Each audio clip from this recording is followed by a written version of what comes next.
सांगलीत मोठा कट उधळला. खुनाच्या तयारीत असलेले तिघे पिस्तूलसह जेरबंद. सांगली शहर पोलिसांनी मोठी कारवाई करत एका महत्त्वाच्या व्यक्तीच्या खुनाचा कट उधळून लावत तिघा संशयित आरोपींना देशी बनावटीच्या पिस्तूलसह अटक केली आहे. जिल्ह्यात शरीराविरुद्धचे गंभीर गुन्हे तसेच अवैध शस्त्र बाळगणाऱ्यांवर कठोर कारवाई करण्याच्या सूचना वरिष्ठ अधिकाऱ्यांनी दिल्यानंतर ही कारवाई करण्यात आली. पोलीस उपनिरीक्षक महादेव पवार व त्यांच्या पथकाला खास बातमीदारामार्फत माहिती मिळाली होती की गणेश चंद्रकांत लोखंडे वय 33 राहणार लक्ष्मी पार्क हरिपूर रोड, विराज प्रकाश बुटाले वय 41 राहणार आंबेडकर रोड आणि संग्राम संभाजी फडतरे वय 27 राहणार पाटणे प्लॉट हे एका महत्त्वाच्या व्यक्तीच्या खुनाची योजना आखत असून पाटणे प्लॉट ते अंकली जाणाऱ्या काळीवाट रस्त्यावर जमणार आहेत.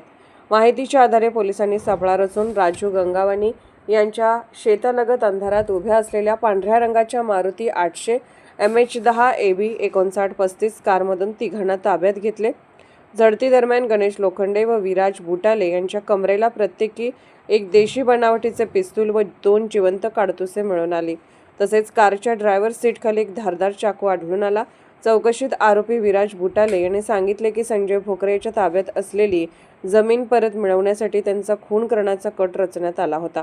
यासाठी फेब्रुवारी 2026 मध्ये उत्तर प्रदेशातील सोनभद्र येथून 2 पिस्तूल व 8 काडतुसे खरेदी करण्यात आली होती. तसेच वापरलेल्या मारुती कारला ओळख पटू नये म्हणून बनावट नंबर प्लेट लावण्यात आली होती. या प्रकरणी सांगली शहर पोलीस ठाण्यात गुन्हा दाखल करण्यात आला असून तपास पोलीस निरीक्षक अरुण सुगावकर यांच्या मार्गदर्शनाखाली पोलीस उपनिरीक्षक सागर होळकर करत आहेत. न्यायालयाने आरोपींना 11 मे 2026 पर्यंत पोलीस कोठडी सुनावली आहे. काल आपल्याकडे 10:30 वाजता 8 तारखेला सांगली शहर पोलीस स्टेशनला 200/26 हा आपण CR नोंद केलेला आहे.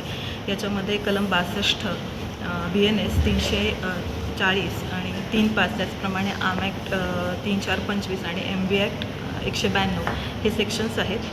यामध्ये आपले LCBचे जे लोक होते ते पेट्रोलिंग करत असताना त्यांना गोपनीय बातमीदाराकडनं माहिती मिळाली की एक जो प्रतिष्ठित व्यक्ती आहे त्याच्या खुनाची तयारी काही लोक करत आहेत आणि एक पांढऱ्या रंगाच्या मारुती कारमध्ये हे 3 लोक बसलेले आहेत. आणि त्यानुसार माहिती मिळाल्यानंतर आपल्या LCBची जी टीम आहे त्या LCBच्या टीमने त्या ठिकाणी जाऊन या 3 लोकांना ताब्यात घेतलेलं आहे आणि त्यांच्याकडे विचारपूस करता असं समजलं की सांगली शहरामधले जे प्रतिष्ठित संजय भोकरे आहेत त्यांच्या खुनाची तयारी हे लोक करत होते आणि या लोकांकडनं आपण जवळजवळ 2 देशी बनावटीचे पिस्तूल आणि 4 जिवंत काडतुसं त्याचप्रमाणे एक मोठा चाकू आणि मारुती कार अशा प्रकारचं मुद्देमाल आपण जप्त केलेला आहे.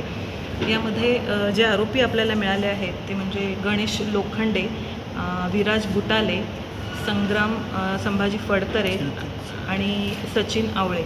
याच्यामध्ये सचिन आवळे हा परागंदा आहे आणि 3 आरोपी आपल्या सध्या ताब्यात आहेत. ते सगळे राहणारे सांगलीचे आहेत आणि त्यांच्याकडे विचारपूस करता त्यांनी असं सांगितलेलं आहे की काही जमिनीचा वाद होता किंवा जमिनीचं जे खरेदी प्रकरण होतं त्या खरेदी प्रकरणामध्ये आर्थिक फायद्यासाठी आणि काही आरोपींनी आमच्या वैयक्तिक काही त्यांच्याबरोबर वाद होते याच्यासाठी आणि म्हणून हे लोक हे करायला तयार झालेले होते. म्हणून यांनी अशा प्रकारचा कट रचला होता आणि हा कट रचताना त्यांनी यामध्ये बऱ्यापैकी रेकी पण केलेली होती. एक साधारणतः हे जे आपले संजय भोकरे जे आहेत हे दैनिक जनप्रवास त्यांचं ते वर्तमानपत्र आहे आणि या वर्तमानपत्राचं त्यांचं जे ऑफिस आहे या ठिकाणी दर शुक्रवारी संध्याकाळी जात असतात आणि या संध्याकाळच्या जायच्या वेळेला या तिघांनी पण या प्रकरणामध्ये रेकी केलेली होती की आपल्याला साधारणतः ते येताना किंवा जाताना कशा प्रकारे जाता येईल आणि कशा प्रकारे आपल्याला यांना ठार मारण्याची जी योजना आहे ती अंमलात आणण्यात येईल. म्हणून यांनी जी रेकी केलेली होती त्या दृष्टिकोनातून ते तयारीत होते की त्यांचा हा प्लॅन शुक्रवारी आपण जो करणार आहोत तो सक्सेस व्हावा.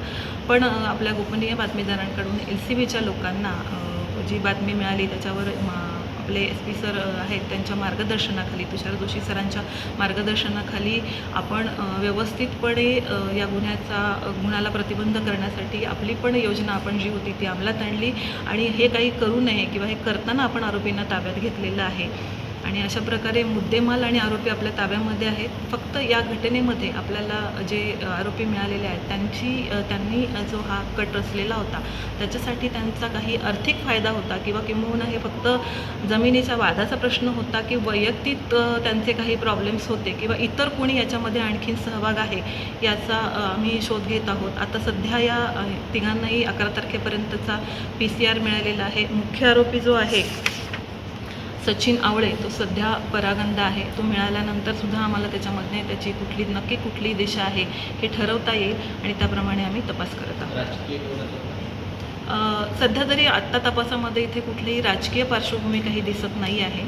केवळ काहीतरी जमिनीचा वाद किंवा आर्थिक फायदा एवढंच कारण दिसून येत आहे.